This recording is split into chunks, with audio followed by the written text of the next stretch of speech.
Serious crisis at home, serious crisis abroad. Biden's first year at the White House has been an abject failure, and yesterday's train wreck marathon press conference only made everything worse. Just look at the cover of the New York Post. Headline reads, "He said what? Biden's confused, disastrous Q&A." Well, now we know why they've been hiding him away at pretty much every occasion. This press conference was so bad, White House press secretary and propagandist Jen Psaki had to circle back and was forced to issue not one but two very lengthy statements clarifying Biden's remarks. Oh, he really meant to say this, including the president's truly inept comments surrounding Ukraine that shocked the world. That's because in between the lying and the rage and the bizarre whispering, just get vaccinated, and the bouts of confusion, Joe Biden all but invited Vladimir Putin, gave a green light to him for him to attack Ukraine so long it was a, quote, minor incursion. The Russians are testing us. Joe Biden failed that test. Needless to say, the people of Ukraine are now very, very concerned, rightly so. They watched those remarks, I think with horror. One Ukrainian official who I've been in close contact with while this marathon press conference is underway said that he was, I'm quoting here, shocked that President Biden would give a green light to Vladimir Putin in this way. The big concern, of course, which is what he was alluding to, is that it gives Putin, and this is another quote from him, it said it gives the green light to Putin to enter Ukraine at his pleasure. And that's not just one Ukrainian official. Other Ukrainian officials have responded in a similar way.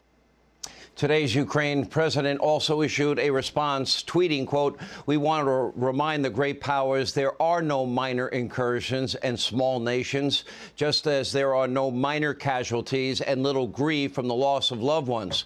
No matter what you think about Russia's looming invasion, keep this in mind. President Trump was impeached by Democrats, accused of being a Russian plant. That was totally a lie for 3 years, planted by, Hillary Clinton's dirty misinformation Russian dossier. Then, of course, we had the issue of the routine phone call with the president of Ukraine. Joe Biden has now essentially invited Vladimir Putin to invade Ukraine. Democrats, they could care less. The mob, the media can care less. Joe Biden literally giving Putin a waiver to build a pipeline simultaneously. He's firing thousands of American workers on the Keystone XL pipeline, high-paying career jobs. Zero experience hunter makes millions from Russia, from an oligarch, a pro-Putin Ukrainian oligarch. As vice president, Joe leveraged $1 billion of your tax dollars, had a prosecutor fired in Ukraine for investigating his crack-addicted son being paid millions with no experience. Think about that. Does none of this seem strange to you?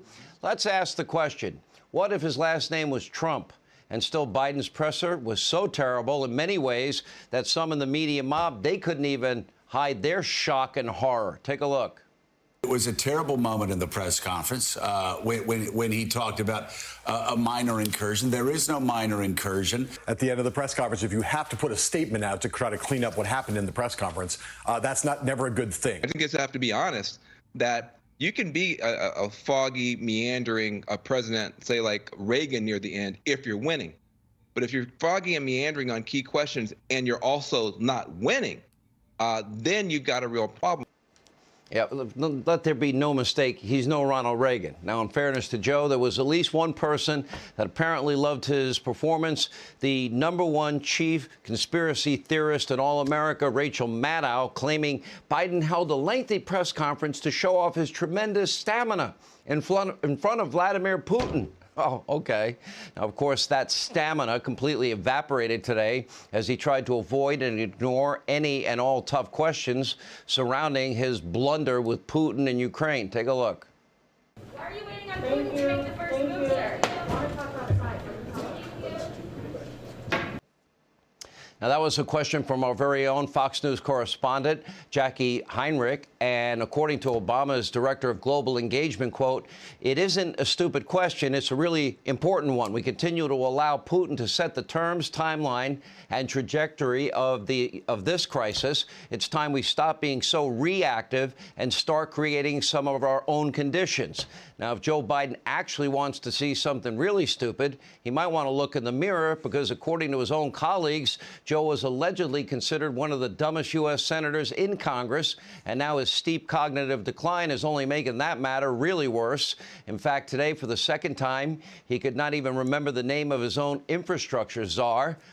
Take a look at this embarrassing, typical moment. So thank you very much, and I'm going to turn it over to the guy who I asked to come out of retirement, not retirement, but come and take over his gigantic job for me. Mr. President, thank you so much. I'm honored. This guy, that guy has a name. It's Mitch Landrieu, Joey. And remember, the last time you called him Mitch McConnell by mistake. At this point, is anyone in this country surprised that Joe's poll numbers are in the gutter? 33% Quinnipiac. Just today, a new low in the AP survey. A vast majority disapprove of his job as president. Only 28% of the American people want this guy to run for re-election. It's that bad. According to Trafalgar, that's Robert Cahaly, Republicans now have a 13-point advantage on the generic ballot. They started 2021 at a 9-point deficit. Now, in an effort to boost his poll numbers, the Biden administration is trotting out someone even more unpopular than Joe, his vice president, Kamala Harris. This morning, she participated in a handful of televised interviews. Not one of them went well. And during a tense interview on NBC, not exactly the hardest-hitting news in the world, Harris forcefully had to remind Savannah Guthrie that she is the vice president of the United States and deserves respect. Take a look. Ukrainian officials reportedly heard these words from President Biden with alarm. I know the White House tried to clarify it and clean it up afterwards, but was the damage done? You can't unring the bell. Is Vladimir Putin likely to listen to a later statement from the White House press secretary or the words of President Biden? I will repeat myself. And I'm Vice President of the United States, and the President and I work closely together, and I know his position because he has been consistent in that regard.